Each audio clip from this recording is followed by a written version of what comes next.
내용을 굉장히 많이 목사님한테 들어왔습니다.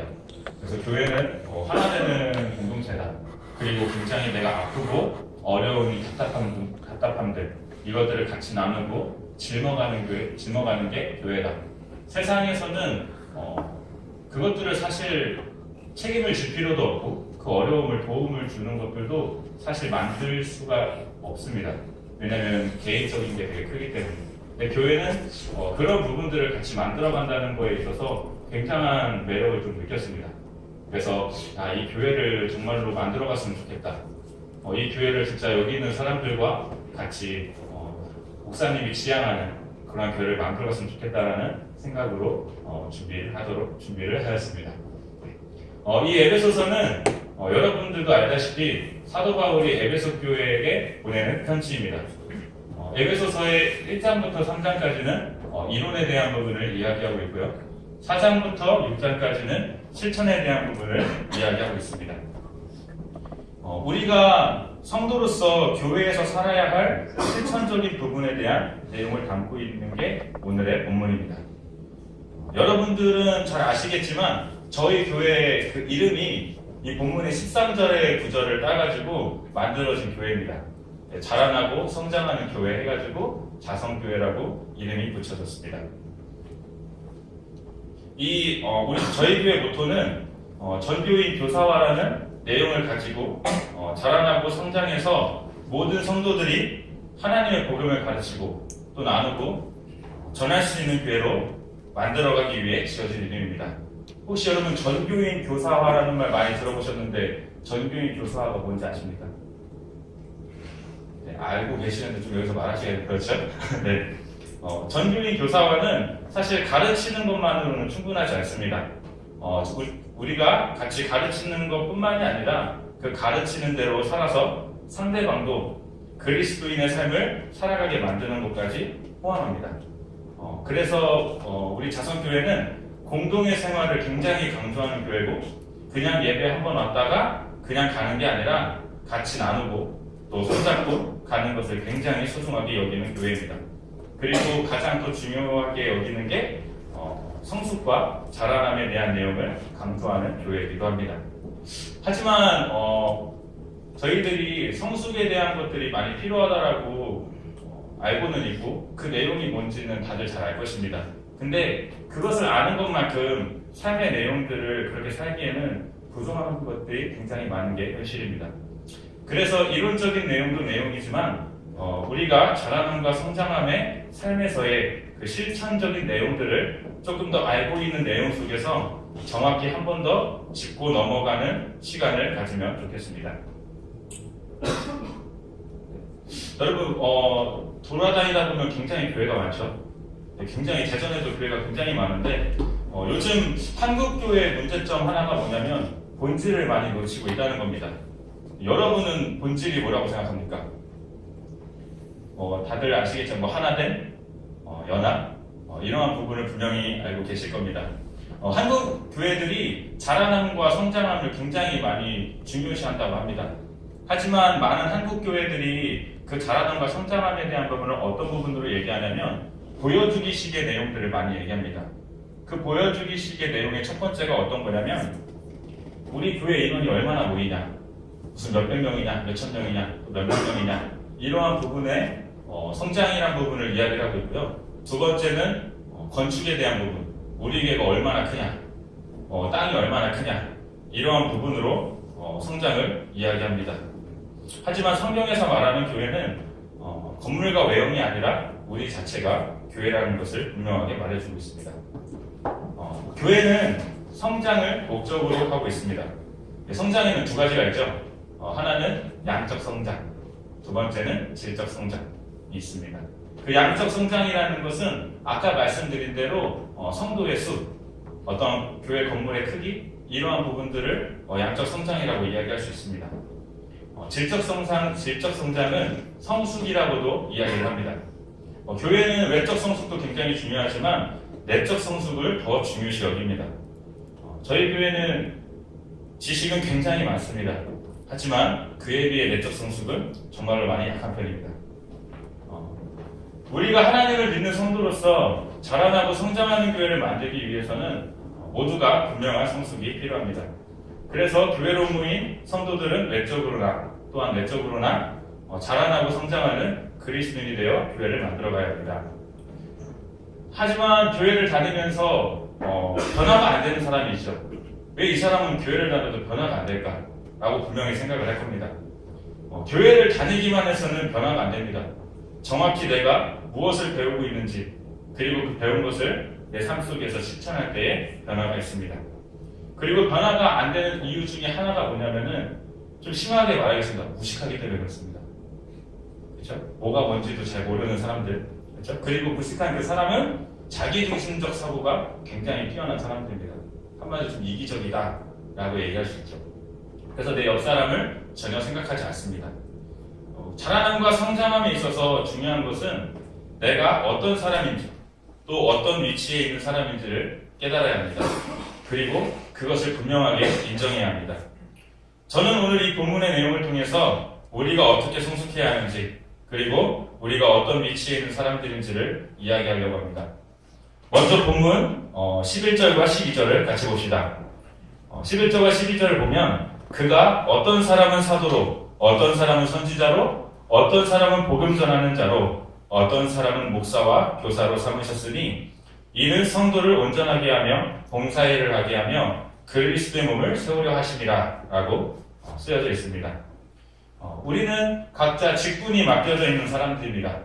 어떤 사람은 구역장으로 역할을 맡고 있고 또는 교구장 또는 탁구역장으로 주어져 있고 또 간사라는 직분을 가진 분들도 계시고 또 집사님도 계시고 또 이제 곧 제대가 얼마 안 남으신 우리 전도사님, 그 직분도 분명히 주어져 있습니다. 이처럼 우리에게 직분이 맡겨진 이유가 뭘까요? 우리에게 직분이 맡겨진 이유는 단순히 그냥 열심히 하라고 맡겨진 직분은 아닙니다.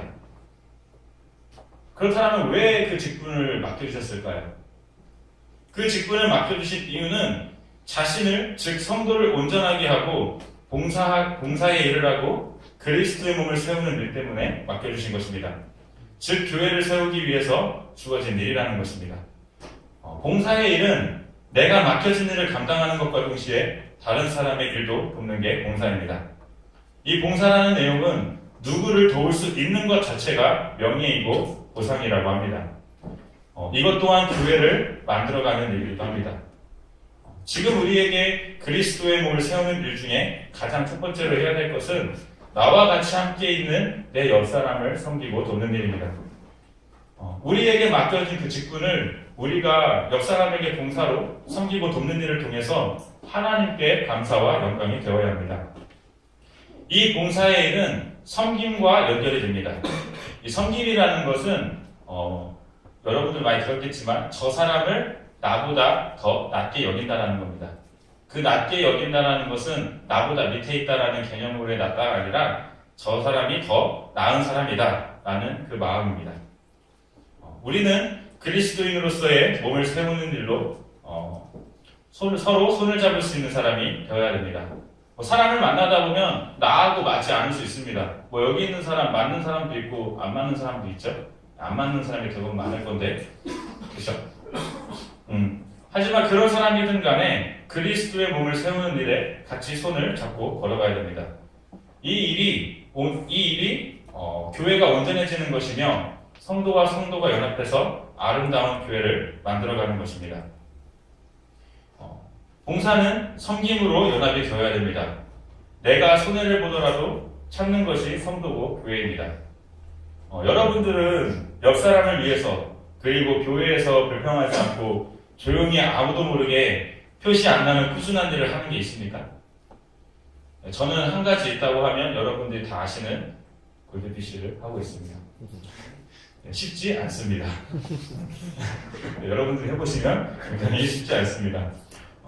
한번 생각해 보시기 바랍니다. 혹시라도 없다면 오늘부터 좀 만들어 가시길 바랍니다. 나의 현재 위치에서 나에게 맡겨져 있는 일을 성실히 감당하는 것도 그리스도의 몸을 세우는 일입니다. 그래서 이러한 섬김의 기회가 주어짐을 통해 하나님의 영광이 되어야 합니다. 하지만 우리가 아는 것처럼 교회를 온전히 만드는 일이 쉽습니까? 굉장히 어렵죠. 내가 말하는 대로, 내가 좀 원하는 대로 되면 좀 얼마나 좋겠습니까? 근데 그렇지 않습니다. 그래서 뭐가 많이 일어나냐면 충돌이 많이 일어납니다. 그래서 많이 부딪힐 수밖에 없는 상황이 많이 발생됩니다. 그리고 사람들과 부딪히다 보면 내가 좀 누군지를 깨닫게 됩니다. 내가 좀 부족하구나. 내가 이런 부분에서 좀 많이 약점이 있구나. 라는 이 부분들을 분명하게 깨닫게 됩니다. 여러분들은 온전한 교회를 만들어가기 위해서, 성숙한 교회를 만들기 위해서 부딪히고 계십니까? 저도 부딪히려고 노력 많이 합니다. 네, 여러분들도 부딪히셔야 합니다. 신앙이라는 것은 우리가 이론적인 부분으로만 들을 때는 사실 잘 이해를 못합니다. 그래서 그 신앙은 우리가 현장에서, 삶의 현장에서 또는 처해진 환경에서 부딪힐 때 내 신앙이 그대로 나타납니다. 교회 안의 성도들 간의 관계도 마찬가지입니다. 어떤 사람의 보여지는 그런 행동으로 인해서 우리들은 판단을 하죠. 저 사람은 이럴 것이다. 이 사람은 저럴 것이다. 하지만 실질적으로 부딪혀보면 충분히 그렇지 않을 수도 있습니다. 많은 사람들이 실수하는 게 뭐냐면 제대로 시도해보지 않고 오해하고 있는 것들이 굉장히 많습니다. 그러다 보니 뭐 이렇다 저렇다 수근수근거리는 말도 참 많고 오해도 엄청나게 많습니다. 실제적으로 직접 경험해보면 알 수 있는데 행동으로 옮기지 못하는 약점들이 우리들 안에는 있습니다. 그러다 보니 내 옆사람이 어떤 처지에 있는지, 내 옆사람이 어떠한 상황이 있는지에 대한 부분을 알지를 못합니다. 이 실제적인 현장에서 부딪힘을 통해 꾹 참고 견디고 인내함으로 성숙해지는 것입니다. 다 같이 13절을 한번 봅시다. 우리가 다 하나님의 아들을 믿는 것과 아는 일이 하나가 되어 온전한 사람을 이루어 그리스도의 장성한 분량이 충만한 데까지 이르리니. 여기서 하나님의 아들을 믿는 것과 아는 일의 하나가 되라고 합니다. 예수 그리스도가 십자가에 못 박혀 죽으심으로 그의 피로 말미암아 우리가 구원을 받았고, 예수 그리스도가 우리의 또한 구세주이시며 또 예수 그리스도가 어떤 분이신지를 우리가 깊이 아는 것에 노력해야 됩니다. 그래서 우리들은 예수 그리스도의 십자가에 생명을 비친 자들이기 때문에 우리는 예수님을 따라 사는 삶을 살아가야 됩니다. 하나님의 자녀는 두 가지의 삶을 살아야 된다고 하죠. 목사들 많이 들으셨겠지만 첫 번째는 종의 역할을 감당하면서 사는 것이고, 두 번째는 증인의 삶을 감당하는 것입니다. 우리는 그 삶을 살아야 하는 책임을 가진 사람들입니다. 종의 역할은 내가 구원받은 자녀로서 내 인생이 내 것이 아니라 하나님의 것이며, 하나님의 통치 아래 그리고 하나님의 주권 아래 내가 하나님의 말씀대로 순종하는 것이 종의 역할입니다. 증인된 삶의 모습은 내 안에 그리스도를 전하며 내가 믿는 하나님을 믿지 않는 자들에게 복음을 전하는 것입니다. 하지만 복음을 전하는 데 있어서 중요한 것은 메시지도 굉장히 중요합니다. 하지만 메시지가 굉장히 중요한 반면에 더 중요한 게 뭐냐면 그와 동시에 내 삶의 태도가 굉장히 많이 중요합니다. 지식적으로 자라나고 성장하는 것도 당연히 필요하고 중요하지만 그 지식이 다른 사람에게 유익이 되지 않는다면 사실 그 지식은 필요가 없을 것입니다. 그리스도의 장성한 분량이 충만한 데까지 이르라고 합니다. 그러면 그리스도의 장성한 분량이 뭡니까? 예수 그리스도가 십자가에 못 박혀 죽으심으로 인류를 살렸던 것 같이 우리 또한 예수 그리스도의 마음을 닮아서 내가 죽어서 다른 사람을 살리는 일을 이야기합니다. 쉽게 얘기하면 빛과 소금의 역할을 감당하는 것입니다. 그리고 예수의 성품에 참여하는 일입니다. 예수 그리스도를 통하여 구원받은 성도는 옆사람을 위해 헌신하는 자세를 가져야 합니다. 이 헌신이라는 단어가 굉장히 여러분들에게 많이 익숙할 겁니다. 이 헌신의 내용은 삶 속에서 만들어져야 됩니다. 말로만 하는 헌신은 굉장히 쉽습니다. 하지만 이것이 우리들 삶으로 들어가면 굉장히 어려운 게 됩니다.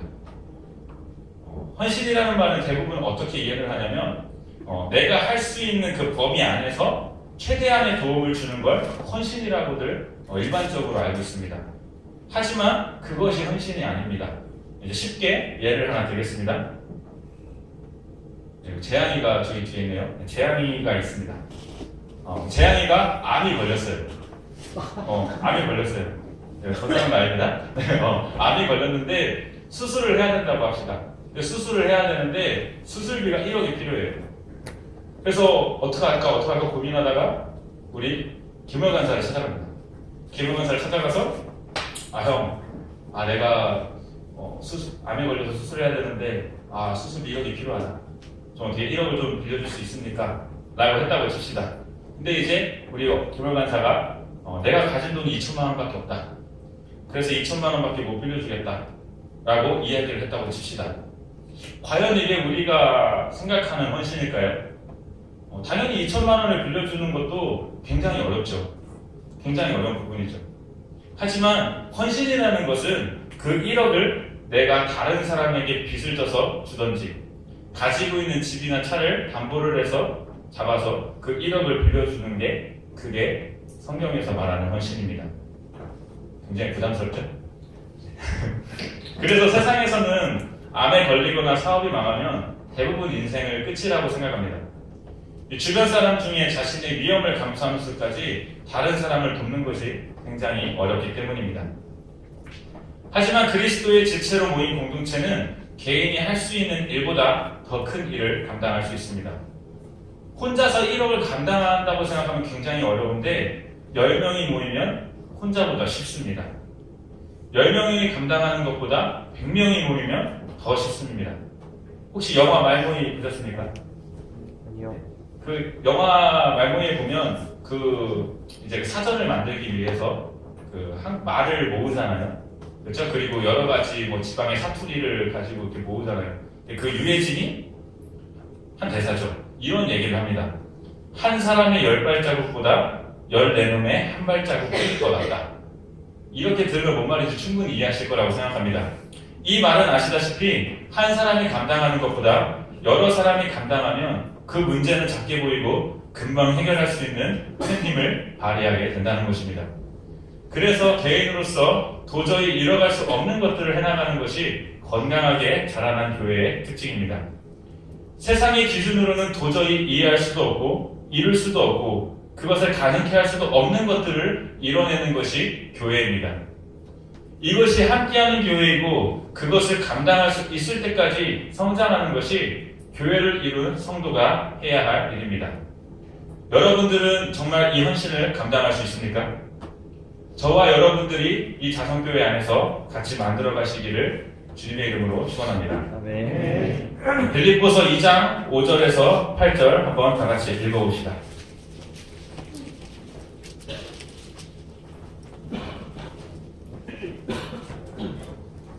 네, 다 같이 읽어봅시다. 시작.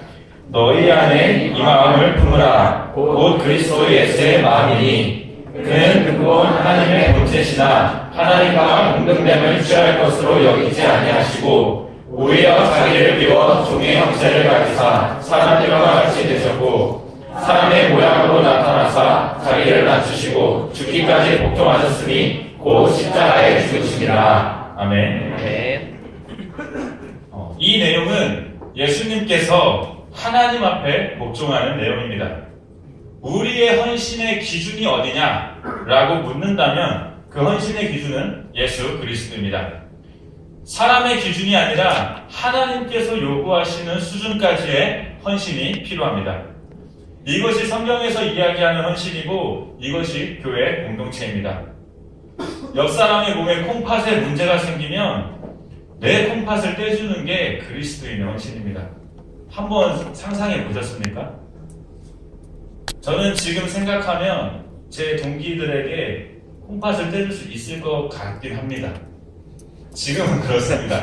막상 그 자리가 어떨지 모르겠지만 모이면 아까도 오면서 얘기를 했습니다. 설교 이렇게 좀 브리핑 살짝 하면서 승우가 자신 있게 얘기하더라고요. 난 널 위해서 콩팥 하나는 떼줄 수 있다. 하나는 떼줄 수 있다 얘기하더라고요. 그 말을 하는 것도 어떻게 보면 그냥 던지는 거라고 다른 사람들을 볼 수도 있겠지만 그 말을 하는 것도 충분한 그 부담과 책임을 가지고 던지는 거라고 생각을 합니다. 목사님께서 자성교회를 만들어 가시는 그 공동체가 바로 이러한 공동체입니다. 여러분은 그런 공동체를 만들어가고 계십니까? 우리가 지향해 나아가는 교회고 그리스도의 장성한 분량이 충만한 데까지 이르는 것이 바로 이 내용입니다. 다시 본문으로 돌아가서 14절을 봅시다.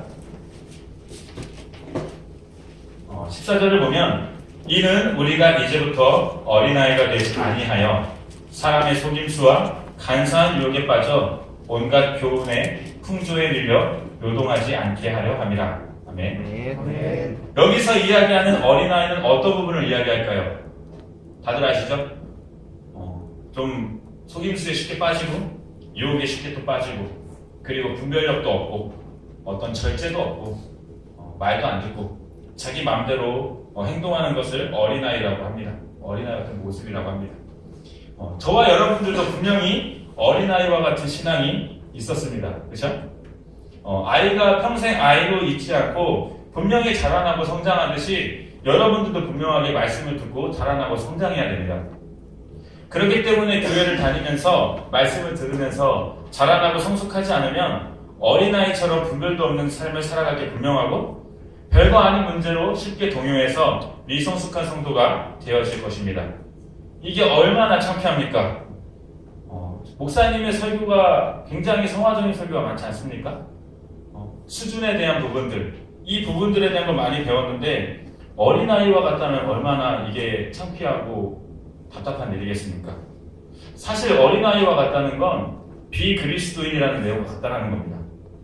자라나고 성장하는 교회의 모습은 비그리스도인처럼 살고 행동하는 게 아니라 그리스도인다운 모습을 나타내는 역할을 만들어야 한다는 것입니다. 그렇다면 왜 어린아이처럼 행동하게 만들어지게 될까요? 그게 중요하죠. 저에게는 왜가 중요하니까. 가장 큰 이유는 지식의 결핍입니다. 지식이 없으니까 뭐가 없죠? 기준이 없습니다. 푼수들도 마찬가지입니다. 지식이 없으니까 뭘 얘기해야 되고 뭘 안 해야 되고 이러한 기준에 대한 지식이 결핍으로 인해서 푼수가 되는 것입니다. 혹시라도 내가 그렇다 생각하는 분들은 좀 배우시기 바랍니다. 그리고 푼수들은 무엇을 좀 봤다, 어떠한 상황을 봤다, 그러면 정말 심각한 문제 아니면 못 본 척 해주시는 지혜가 필요합니다. 그리고 이 얘기 저 얘기 막 옮기고 다니는 사람들은 하나님의 축복이 약합니다. 이 얘기 저 얘기의 소문은 대부분 사실 해프닝인 경우가 많습니다. 그 이야기의 소문에 더 깊게 들어가지 마시고 그냥 소문은 소문대로 흘려보내시기 바랍니다. 그리고 필요한 말만 하시기를 바랍니다. 말을 할 때는 교회의 덕을 세우는 말들을 우리가 해야 합니다. 바울도 에베소 교회를 향하여 덕을 세우기를 촉구하고 있습니다. 29절에 보면 무릇 더러운 말은 너희 입 밖에도 내지 말고 오직 덕을 세우는 데 소용되는 대로 선한 말을 하여 듣는 자들에게 은혜를 끼치게 하라. 이게 정말로 많이 힘들 거라고 생각합니다. 그렇죠? 덕을 끼치는 말들. 내가 화나는 것을 어떻게 참을 수 있느냐? 내가 이러한 답답한 일을 당했는데 어떻게 덕을 세우는 말을 하냐? 충분히 그런 마음 가질 수도 있습니다. 하지만 그 말이라는 것은 굉장히 조심해야 되는 것입니다. 어떻게 말하느냐도 굉장히 중요하지만 무엇을 말하느냐에 대한 건 굉장히 큰 문제입니다. 말로 사람을 죽일 수도 있고 살릴 수도 있다고 하죠. 그리고 속담 중에 말 한마디로 천냥빚을 갚는다 라는 그 이야기도 들어보았을 것입니다. 이 말이라는 것은 정말로 무시무시한 것입니다. 우리가 같은 공동체 안에서 성숙된 교회를 만들어 가려면 서로 덕을 세우는 언어들을 사용해야 됩니다. 여러분 혹시 신창원이라고 아십니까? 네. 굉장히 유명하고 떠들썩했던 연쇄살인마였죠? 굉장히 무서운 놈인데 신창원이 이런 얘기를 했다고 합니다. 혹시 아는 분들도 있겠지만 어디 책에서 이야기가 된 것 같은데 그 부분을 잠깐 읽어드릴게요. 지금 나를 잡으려고 군대까지 동원하고 엄청난 돈을 쓰는데 나 같은 놈이 태어나지 않은 방법이 있다. 내가 초등학교 때 선생님이 너 착한 놈이다 하고 머리 한 번만 쓰다듬어 주었으면 여기까지 안 왔을 거다. 5학년 때 선생님이 이 새끼야 돈 안 가져왔는데 뭐하러 학교 와? 빨리 꺼져 하고 소리쳤는데 그때부터 마음속에 악마가 생겼다라고 말했다고 합니다. 네, 강단에서 이거를 살릴 수가 없었어요, 느낌을. 네.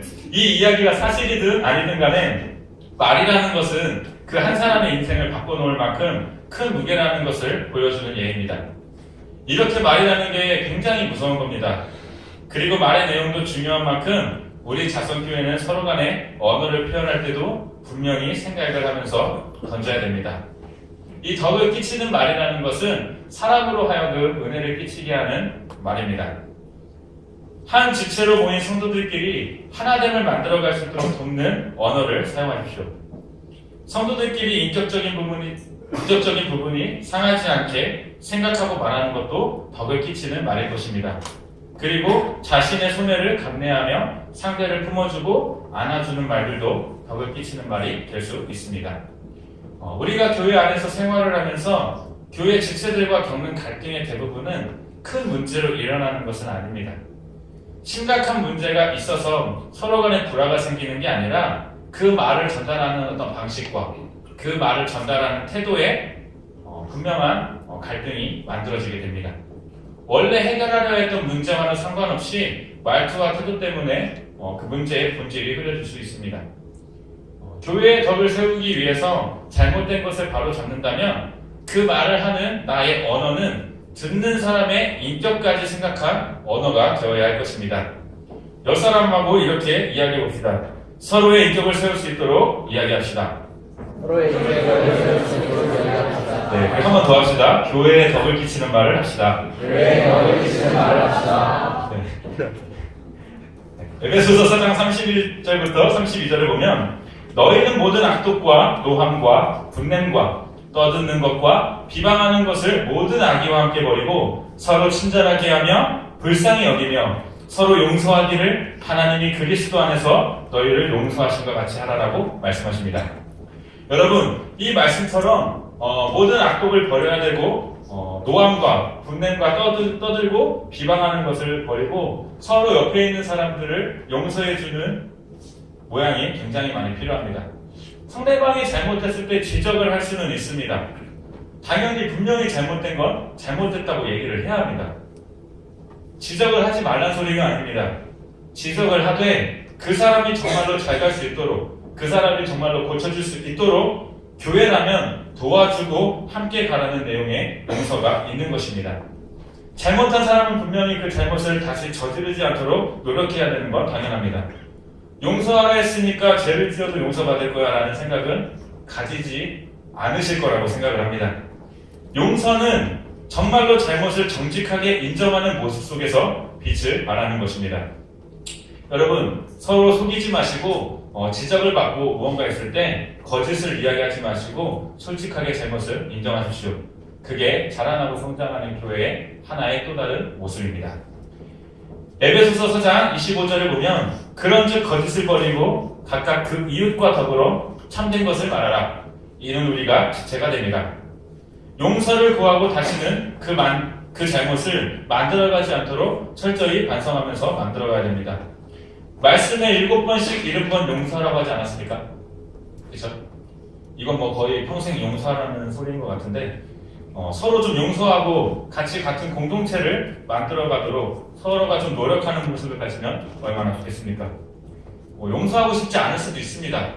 세상에서는 용서하고 싶지 않은 사람을 무시하기도 하고 그냥 모른 척하고 내가 안 보면 되지 라는 생각을 분명히 가지는데 여기 있는 사람들은 우리가 앞으로 평생 볼 사람들 아닙니까?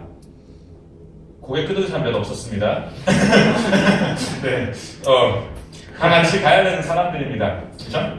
그래서 용서하고 싶지 않아도 예수 그리스도가 나를 위해 죽으신 것처럼 하나님께서 나를 살리신 것처럼 내 옆 사람을 용서해야 됩니다. 본문 15절에 보면 바울은 오직 사랑 안에서 참된 것을 하여 범사에 이거 좀 넘어갔네요. 범사에 그에게까지 자랄지라 그는 머리니 곧 그리스도라고 말하고 있습니다. 하나님의 자녀는 예수 그리스도를 닮아가야 합니다. 자기 마음대로 사는 삶이기에 우리가 성숙이 되지 않는 것입니다. 우리가 자라나야 할 목표를 다른 데다가 두지 말고 그리스도로 두십시오. 내 마음이 가는 대로 살지 말고 내 몸이 이끄는 대로 사는 요즘 것들과 같지 말고 머리 대신 예수 그리스도가 명령하시는 대로 순종하며 사시길 바랍니다. 몸은 머리와 분리되어 있지 않습니다. 몸은 오직 머리의 명령을 따라 움직일 뿐입니다. 교회의 성숙은 내가 훌륭해지는 자리에서 한 걸음 더 나아가는 것입니다. 내가 훌륭해져서 내 옆사람도 훌륭하게 해주는 자리까지 도달하게 해주는 것입니다. 그리고 교회는 분쟁하는 곳이 아닙니다. 네가 잘났냐, 내가 잘났냐 라는 걸로 싸우는 곳이 아닙니다. 우리가 고린도 교회 설교를 들으면서 많이 들었죠. 그 높낮이에 대한 문제, 누가 더 높냐, 누가 더 낮냐 이런 문제로 싸웠던 게 고린도 교회인데 그거는 우리가 굉장히 많이 잘못된 겁니다. 왜냐하면 교회의 성도들 하나하나가 정말 너무나도 소중한 존재들입니다. 우리는 지체라고 이야기를 합니다. 키만 크고 정신은 자라지 않을 수 없고 손만 크고 발이 작을 수는 없습니다. 그래서 늦는 사람은 좀 기다려주고 빨리 가는 사람들은 좀 손잡고 함께 가주는 여유가 필요합니다. 그리고 사람은 판단하기를 굉장히 좋아합니다. 그리고 비난하기를 굉장히 좋아합니다. 하지만 예수님께서 마태복음 7장에 이렇게 말씀하십니다. 비판을 받지 아니하려거든 비판하지 말라. 너희가 하는 그 비판으로 너희가 비판을 받고 너희가 헤아리는 헤아림으로 너희가 그 헤아림을 받을 것이라고 말씀하십니다. 다른 사람 비판할 필요 없이 신경 쓸 게 아니라 저만 잘하면 됩니다. 잘못된 것을 지적하는 것을 잘못되었다고 하는 것이 아닙니다. 하지만 그 지적이 교회 공동체를 만들어가고 자라나고 성숙된 교회를 만드는 입장에서의 지적인지를 생각해 보아야 합니다. 여러분과 저는 잘하고 못하고로 교회에 부름을 받은 사람들이 아닙니다. 서로가 분명히 다 못난 자였고 다 죽을 수밖에 없던 생명 없는 자들이었습니다. 그러한 자들이 예수 그리스도의 십자가의 보혈을 통해서 구원을 받고 이 자리에 부름받은 하나의 공동체입니다. 누가 누구에게 돌을 던질 수 있겠습니까? 누가 잘못했다, 누구 좀 밉다, 여러 가지 상황들이 벌어질 건데 그 상황들 속에서 누구에게 우리가 나쁘다고도 할 수 있겠습니까? 누가 누구를 욕할 수 있는 부분은 사실 없습니다. 우리가 누구냐를 깨닫고 누군지를 좀 알면 그리고 내 자신이 어디 위치에 있는지를 아는 사람이라면 분명히 누군가에게 돌을 던지기보다 내가 그 사람과 함께 가야 된다라는 분명한 성숙된 내용을 만들어 갈 것입니다. 자선교회는 성숙함으로 자라나야 됩니다. 교회의 목표인 하나됨을 추구하기 위해서 서로가 노력해야 됩니다. 저는 사실 금요일마다 아시는 분들은 있겠지만 우리 사기 형제들하고 저녁마다 예배 끝나고 승원의 집에서 모임을 갖습니다. 가서 무엇을 하냐면 밥을 먹을 때도 있고 교제를 할 때도 있는데 가장 많이 얘기하는 게 뭐냐면 우리가 이 교회를 어떻게 만들 것이냐라는 주제로 굉장히 많은 교제를 합니다.